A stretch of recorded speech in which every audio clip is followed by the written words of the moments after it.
Hello and welcome to UMD News for this hour. I am Shimelis M. Gebremichael. In today's news edition, we have the following major stories. Ethiopia offers no date for end to blockout in Tigray region. University teachers threaten indefinite strike over pandemic demands. WHO scales up gender-based violence response in conflict-affected Ethiopian regions. China provides Ethiopian federal police with patrol, bulletproof vehicles, and communication upgrading system worth over $600,000. And now, we'll move into the news in details. We invite you all to stay with the program. In the meantime, please do not forget to like and share our programs and subscribe to our YouTube channel. This is UMD News with me, Shimelis M. Gebremichael, coming to you live via Horn Broadcasting Services, HBS, and through different social media outlets.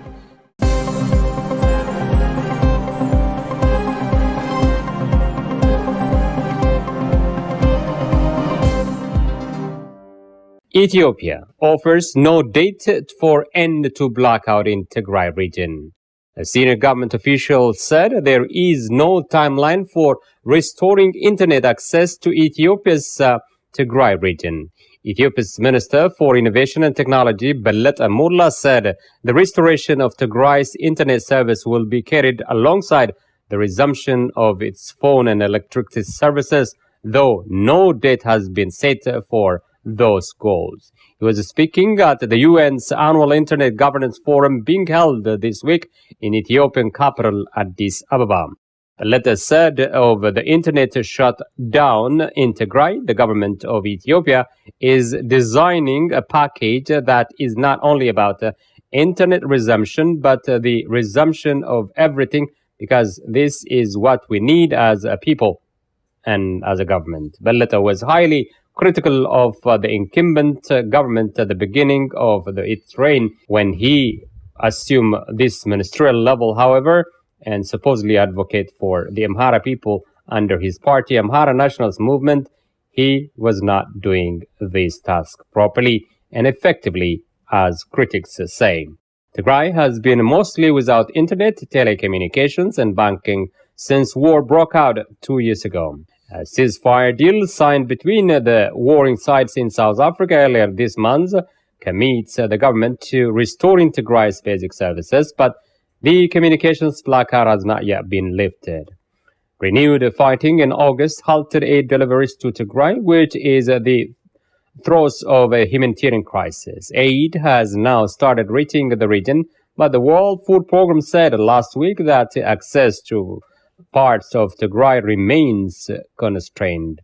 With the Tigray blackout still in place, the UN's decision to hold its flagship event on an internet access in Ethiopia has drawn criticism. This year's conference aims to build steps towards universal, affordable, and meaningful connectivity, especially in Africa, where 60% of the continent's 1.3 billion people are offline. According to internet rights group Access Now, Ethiopia has shut down the internet at least 22 times since 2016. Brett Solomon, Access Now's executive director, said the blackout affecting Tigray is the world's longest uninterrupted shutdown. Aid workers and right groups say the communications blackout has hampered the delivery of aid to Tigray and fueled human rights abuses by fostering a culture of impunity among armed actors. UN investigators have accused all sides of abuses, including killings, rape, and torture. University teachers threaten indefinite strike over pending demands. Teachers and their technical assistants working in all Ethiopian universities have written a letter to the Ministry of Education and the House of People's Representatives announcing that they will go on a strike for an indefinite period starting the 4th of December 2022. According to the Addis Standard News, the letter says the university instructors' demands for improvements on starting salary, getting tax-free house rents, improvement on The amount of third-degree research funds, overtime payments, and other benefits have been ignored by the government. University instructors who spoke to Addis Standard on the matter said they decided to go on the strike because of the demands which were not answered.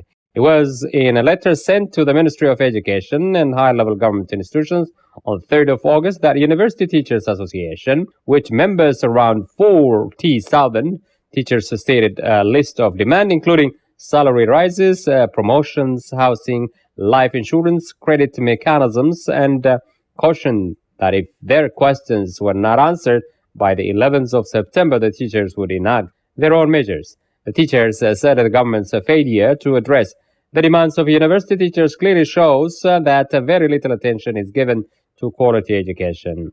Previously, Professor Berhanu Negga have made clear that they would take their own measures if the government fails to respond to their questions until last September. At the time, Dr. Johannes Benti, president of University Teachers Association, told Addis Standard that the questions were presented to Ministry of Education and other government officials, and some of them got responses. WHO scales up gender-based violence response in conflict-affected Ethiopian regions. World Health Organization, WHO Ethiopia, scales up interventions to respond to gender-based violence in conflict-affected regions of Ethiopia.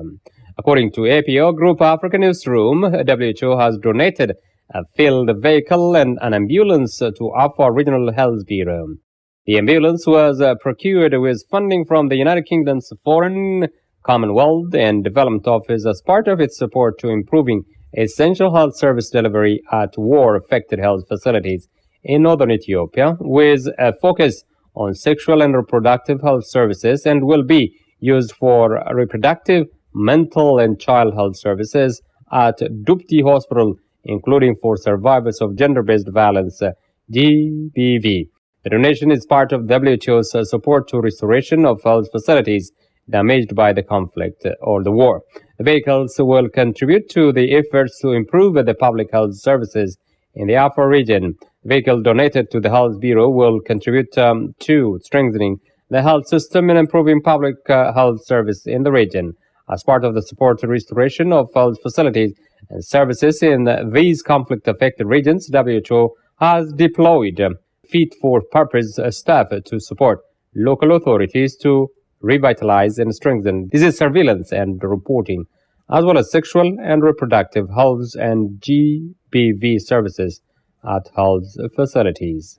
WHO also provides medicines, medical supplies, equipment, and interagency emergency health kits for to Afar region, and trains frontline health workers to improve human resource capacity to provide clinical, mental health, and psychological services to communities affected by the conflict, including survivors of rape and gender-based violence, GBV.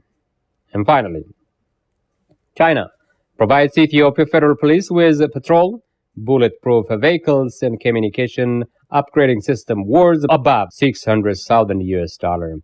The Chinese government has provided the Ethiopian Federal Police with 5 Corolla Cross patrol vehicles, a bulletproof vehicle, a communication upgrading system worth more than $600,000.